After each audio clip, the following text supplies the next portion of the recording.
ҷалби ҷомеаи шаҳрвандӣ ба рафти амалисозии ислоҳоти милитсия таҳти он унвон мизи мудаввар баргузор гардид, ки дар он кормандони шӯъбаҳои мақомоти милитсия ва аъзоёни шӯроҳои ҷамъиятӣ оид ба мусоидати ҷомеаи шаҳрвандӣ ба ислоҳоти милитсия дар таъмини тартиботи ҷамъиятӣ аз 18 шаҳру ноҳияҳо иштирок намуданд. ҳадаф натиҷагирии фаъолияти шӯроҳои ҷамъиятӣ мебошад, ки он ба ислоҳоти милитсия нигарон шудааст.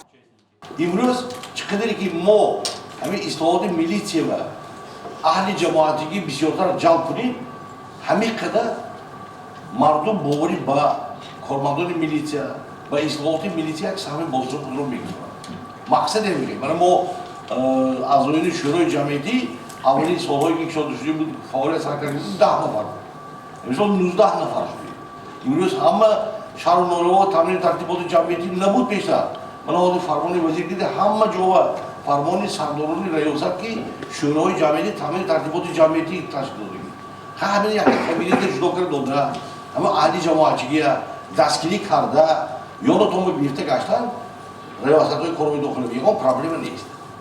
мардума фақат роҳи дуруст агар вакили сода камакак дастгирӣ кунад ҳама кор мекунад.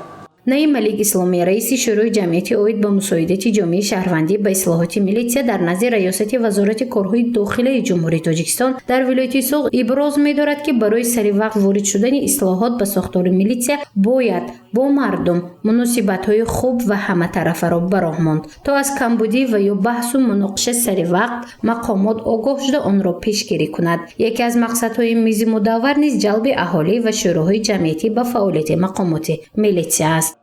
Мы считаем, что это как бы ключевой момент. Для нас это стратегическое направление. Реформа милиции и для правительства Таджикистана является одним из приоритетов. Об этом говорил президент республики и нацеливал на то, что реформа должна пройти в определенные сроки и дать определенные результаты. То есть, чтобы вы все представляли, мы видим реформу таким образом, чтобы в ней участвовали как можно больше слои населения, гражданского населения, чтобы милиция осуществляла реформу, опираясь на общественность. Милиция и общественность должны работать слаженно, и в результате реформы мы должны добиться такой структуры, такой организации правоохранительных органов, которая позволит более эффективно обеспечивать общественный порядок, противодействовать преступности. Это является и интересом правоохранительных органов, и, конечно, это очень важно для населения. Поэтому милиция и население должны в этом плане работать совместно. бояд қайд кард, ки дар мизи мудаввар мавзӯъҳои гуногуни ислоҳоти милитсия мавриди баҳсу баррасӣ қарор гирифт. масалан, абдусамад абдуллов, муовини сардори шӯъбаи вазорати корҳои дохилии ҷумҳурии Тоҷикистон дар ноҳияи Деваштич, дар мавзӯи милитсия такягоҳи боэътимоди истиқлолият ақидаи худро иброз намуд. вай таъкид намуд, ки кори кормандони милитсия бидуни кӯмаки сокинон ба мушкилиҳои зиёд рӯбарӯ хоҳад шуд. фақат дар симои кормандони мақомоти ҳифзи ҳуқуқ ва сохторҳои низомӣ имрӯз ҳоми адолати бехатарӣ ва волияти қонунро мебинанд.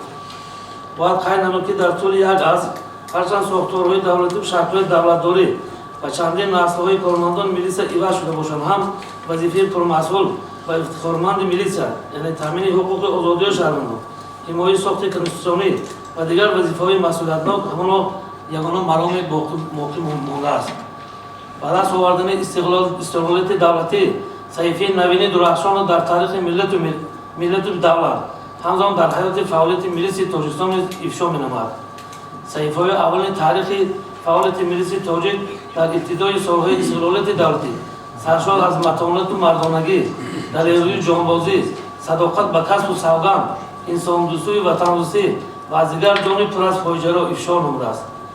милитсия ҳомии боэътимоди халқу ватан аст. ҷалби ҷомеаи шаҳрвандӣ ба рафти амалисозии ислоҳоти милитсия сутуни давлат ва муҳофизати миллӣ ва нақши воситаҳои ахбори умма дар ташаккули фаъолияти милитсия дар даврони соҳибистиқлолӣ аз мавзӯъҳои муҳими баҳсбарангези мизи мудаввар ба ҳисоб мерафт. татбиқи ислоҳоти милитсия дар вилояти Суғ умуман ҷомеаи шаҳрвандӣ ки тариқи барнома аз ҷониби вазорати корҳои дохилии ҷумҳурии Тоҷикистон, ташкилоти байналмиллӣ, созмони амнии ҳамкории Аврупо ҷорӣ шудааст. Татбиқи ҳамин барнома аст ва ҳамаи мо хуб медонем, ки имрӯз диду назари мардум нисбати милитсия нисбат ба солҳои пештар як андоза некбинтар шудааст. аз он хотир, ки ҳамин рафти татбиқи ислоҳоти милисӣ, мусоидати ҷомеаи шаҳрвандӣ дар ҷамъият хуб ба роҳ монда шудааст ва барномаи навбатӣ, ки то соли 2025 амалӣ карда мешавад, имрӯз як нав натиҷагирии фаъолият дар мизи мудаввар баргузор мегардад. барномаи ислоҳоти милитсия ё худ шӯроҳои ҷамъиятӣ оид ба мусоидати ҷомеаи шаҳрвандӣ ба ислоҳоти милитсия то соли 2025 идома мекунад. мақсади асосии он пешгирии кирдорҳои ношоиста, кам намудани ҷиноятсодиркуниҳо ва риояи тартиботи ҷамъиятӣ мебошад. дар ин кор ҷалби ҷомеаро кормандони милитсия тақозо мекунанд. ҳадафи асосӣ пеш аз содир шудани ҷиноят ошкор ва бартараф кунии он аст. гузориши мафнушкор ва наимҷон оюбов барои барномаи иттилооти хабар.